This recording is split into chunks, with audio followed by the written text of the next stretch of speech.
Assalamualaikum warahmatullahi wabarakatuh. My name is Mutawiatul Thayyibah and I'm from TBI 2 class. Here I want to explain about the article that I've read. The title is Promoting Vocabulary Building, Learning Motivations, and Cultural Identity Representation Through Digital Storytelling for Young Indonesian Learners as a Foreign Language. In the part 1 about general overview. This article explains about learning method using digital storytelling based on local culture and junior high school in East Java. This study is important because both students' interest in learning English connect it with their local culture. This kind of learning it makes students more active, creative, and lets them practice directly in their classroom, so they don't feel bored. I use one of the theory from this article. It is from Peng and Peterson. They said that learning English is not also about content and skill, but also connect between social and norm. Okay, in part 2, it is section by section analysis. Can see that I highlighted in yellow. There's a purpose.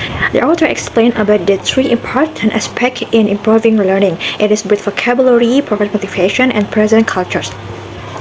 And the 3 aspects, it hope that students can improve their learning without feeling bored.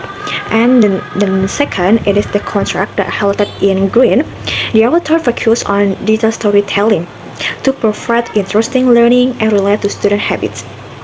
And next, the highlighted in blue, it is context. The context, it is for young Indonesian learners, and the focus that highlighted in blue, it is for English students. And next, in abstract, the highlighted in green, it is issue. Nah, the issue is that in Indonesia, digital storytelling is not widely used as a teaching method in English foreign language classroom. There is a lack of focus on how the ST can help students our cultures with English cultures, which is an important pedagogical opportunity. And the next, it is highlighted in purple, it is a purpose. Now, the purpose of the study is to examine how the ST helps Indonesian junior high school students understand and express meaning in English using stories by their local cultures. And the next, it is a method that highlighted in orange. The method includes there are focus group interview reflecting student journal, classroom observations, and the DST project as an artifact. And the next, it is benefits that are highlighted in red.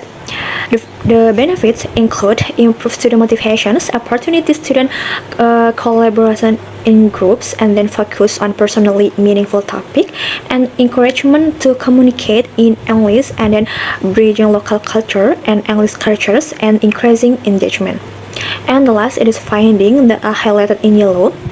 Findings show that the ST it is practically useful for teachers. It helps teachers incorporate authentic and communicative English learning even when the curriculum is very tight or dense. Okay, we move to the next section. It is introduction. The highlighted in blue, it is the issue. The issues show that in Indonesia English foreign language classroom, teachers mostly use textbook and grammar focused activities which limit oral communication and lower students' engagement and motivation. And next, the highlighted in purple, it is previous studies. Previous research point out that traditional teaching emphasizes grammar, making students dissent and see English as relevant to their life.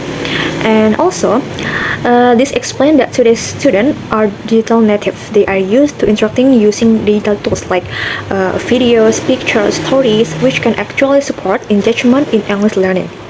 And the I highlighted in brown, it is the problem. The problem, students feel that learning English is not meaningful because it is disconnected from their daily lives and experiences.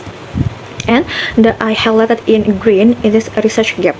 This is the research gap. Even though the ST is well researched globally, few studies have focused on Indonesian junior high school students and their local culture-based material. And the last that I highlighted in yellow, it is research contribution. The study aims to explore how digital storytelling using local culture and improve student engagement in learning in Indonesia English foreign language classroom. Okay, next is the literature review. That I highlighted in purple, it is the theoretical foundation.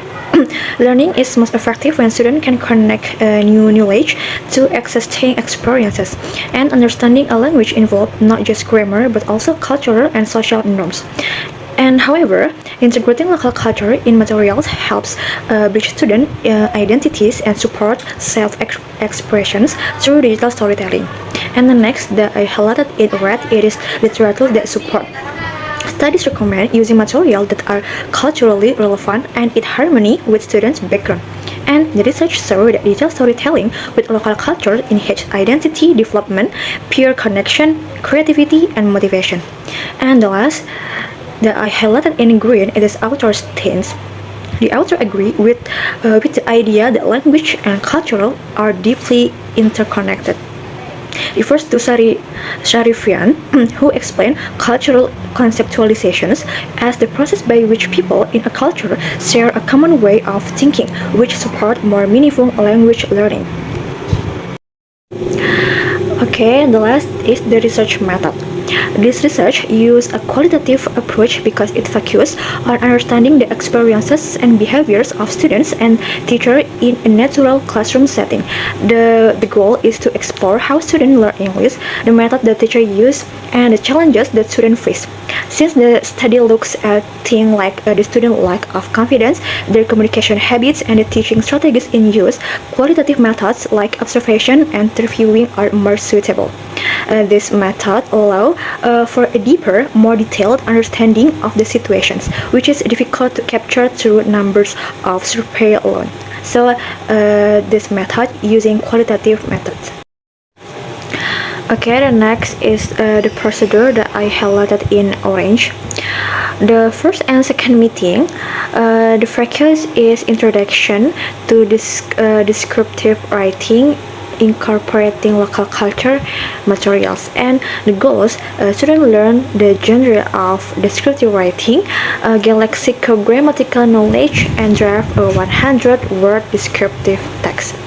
And in the third week, the focus to multimodal descriptive writing, and the goal is to familiarize students with visual descriptive text and educate them on copyright issues. And in the fourth and fifth meeting, the focus is storyboarding activity and introduction to software tools for creating digital stories. And the goals to students begin planning their digital stories and learn how to use digital tools to create them. And in the sixth and seventh meeting, students focus on work on creating digital stories based on selected topics. And the goals to students develop and refine their digital stories. And in 8th and 9th meeting, the student focus on self-editing skills, and the goals to students revise their digital stories with a focus on editing for quality. And in the last, it is in the 10th meeting, students focus on presentations to final digital stories. The goals is to students present their completed digital stories. Okay, next I highlighted in red, it is intervention. The intervention described in this article to involve a structured project-based approach where students work in groups to create a digital story that reflects their local culture. The researchers designed these interventions to scaffold the student learning over a period of 10 weeks, guiding them through the process of creating the digital story. Okay, the last is how the data was collected. This study used 4 data collection methods. The first is group interview. Researchers conducted informal interviews with each group during weeks 4 to 10, lasting 15 minutes per group. They asked about student experiences and languages progress while also providing technical help. And the second is reflective journals. Students wrote in journal to reflect on their learning and the process of creating their digital stories. And the third, it is classroom observations. Researchers observe students in class to see how they work together and engage with the task. And the last, it is digital storytelling product. The student created digital stories using local culture, image, music, and their oral stories using the InShot app. That's a final project were used as research data. So that's all from me. the review from the article. Thank you for your attention. Wassalamualaikum warahmatullahi wabarakatuh.